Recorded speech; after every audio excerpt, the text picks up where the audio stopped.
There's a right-wing Christian preacher named Mark Taylor, and he wrote a book called The Trump Prophecies, The Astonishing True Story of the Man Who Saw Tomorrow and What He Says Is Coming Next. Well, this guy went on a radio show and spoke about how he and his prayer group impacted the 2016 election. Let's watch. And then I went for the juggler with the prayers, the target focused prayers. So we started at 9 o'clock. We hung up the phone, I think at like 9:17, brother, on 9/11. And 20 minutes later, this is a true story. You can vet this. This 20 minutes later is when, and one of the things that I had prayed on that prayer was time is up for those who are corrupt, because I had written that prophetic word back in 2015, that time is up for those who are corrupt, all our leaders, our senators, congressmen, all these people. And I said, Lord, remove all those that are corrupt in our government and in leadership across this country at every level of governments, local, state, and federal.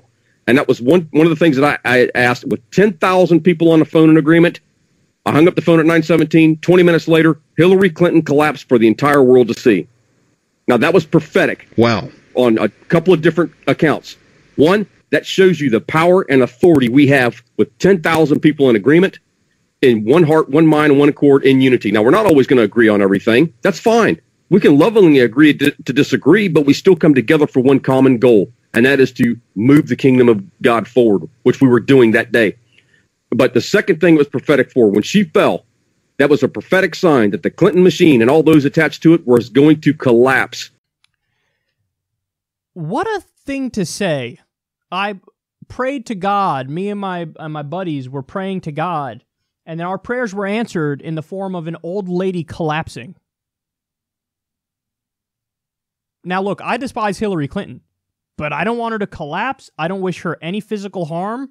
What the fuck are you kidding me? That's how your God, Jesus, thinks. Like, how do we save the world? Let's make an old lady, Hillary Clinton, collapse.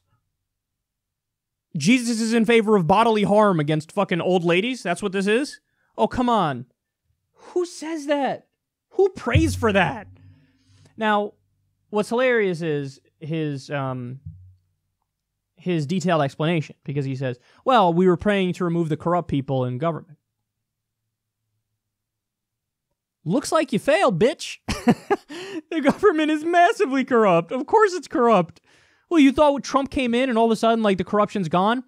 Trump appointed multiple Goldman Sachs officials in his administration. They wrote his fucking tax bill. They did a giant giveaway to Wall Street and the rich. They, doubled the amount for the estate tax. They cut the corporate tax rate from 35% to 21% at a time when corporate profits are already through the roof and they already pay a historically low percentage of the tax burden.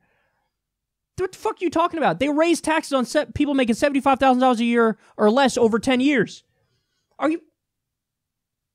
They got rid of the corrupt people. They're massively corrupt. They're still corrupt. Trump's Health and Human Services Secretary, Tom Price, took, I think $300,000 he put in stocks that are medical stocks, and then he proposed bills that made those stocks go up. That is, not only is that corruption, that's corruption that might actually violate our loose-ass corruption laws. That's how bad that is. The entire administration is overflowing with corruption. We just did a story. His EPA head, Scott Pruitt, took $350,000 from energy companies. Then lo and behold, now he's like, oh, the EPA shouldn't really regulate energy companies. We should work together with them. They are oozing corruption. But in his mind, no, it's just Hillary who's corrupt. By the way, Hillary is massively corrupt. But he's saying it's just her that's corrupt, and we're pure, we're clean now of the corruption. Congress right now has under a 20% approval rating. On what fucking planet did we get rid of the corruption? Ugh. These guys, they're such tribalists. He's praying to God to have an old lady collapse because she's a Democrat, but Daddy Trump and the Republicans are pure, and my prayer of getting rid of the corruption in government was answered because Trump and the Republicans are in control. How little do you care about what's actually happening in the world? Obviously, it's fucking record-breaking.